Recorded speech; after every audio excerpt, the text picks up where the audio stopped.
সবকিছু পেয়েও আপনি কেন নামাজ পড়েন না? এই ঘটনাটা শুনে আপনি কেঁদে দিবেন। আমার রসুলের একজন সাহাবী ছিল, তার নাম হচ্ছে হযরতে তানহা রাদিয়াল্লাহু তাআলা আনহু।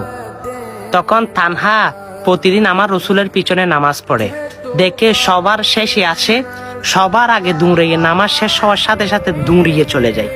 তখন অনেক দিন যাবত অনেক সাহাবী খেয়াল করে, তখন আমার রসুলকে সেই ঘটনা খুলে বলে ইয়া রাসূলুল্লাহ, হযরতে তানহা দেখি নামাজে সবার শেষে আসে এবং সবার আগে দৌড়িয়ে নামাজ থেকে সালাম ফিরানো মাত্র চলে যায়, ব্যাপার কি?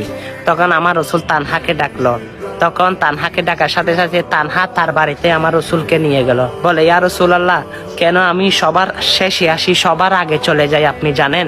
তখন আমার রসুলকে তার বাড়ির সামনে নিয়ে বসে বলে ইয়া রাসূলুল্লাহ, এই গর্তটা দেখতেছেন? এই গর্তের মধ্যে অবশ্যই আমার স্ত্রীকে আমি লুকিয়ে রেখেছি। কেন জানেন?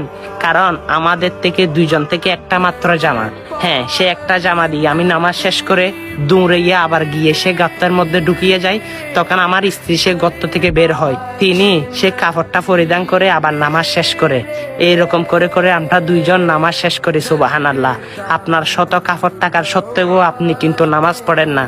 দেখেন তানহা কত সুন্দর করে একটা কাপড় দিয়ে তারা স্ত্রী এবং স্বামী একসঙ্গে নামাজ পড়ে। সুবহানাল্লাহ, সুবহানাল্লাহ। তখন আমার রসুল সে ঘটনা দেখে চুইটা চোখের পানি ছেড়ে দিয়ে বলে, হে তানহা, আমি বুঝে গেলাম, হ্যাঁ তুমি আমার সঙ্গে একসঙ্গে জান্নাতে থাকবে, তুমি জান্নাতি। সুবহানাল্লাহ। আমার রসুল জান্নাতে সার্টিফিকেট দিয়ে দিল। আল্লাহু আকবার। হ্যাঁ, কোন নামাজ ছেড়ে দিচ্ছেন? এত কিছুর পাওয়ার পরেও সে রবের ইবাদত করতেছেন না, কিছু তো করেন নাই। হয়তো এই ঘটনাটা সকল মুসলমানের কাছে পৌঁছে দিয়ে তাদের চুপ খুলে দিতে পারেন, তারা যেন 5 ওয়াক্ত নামাজ পড়ে, নামাজ ধরে। ভিডিওটা সকলের কাছে পৌঁছে দিবেন। আমিন।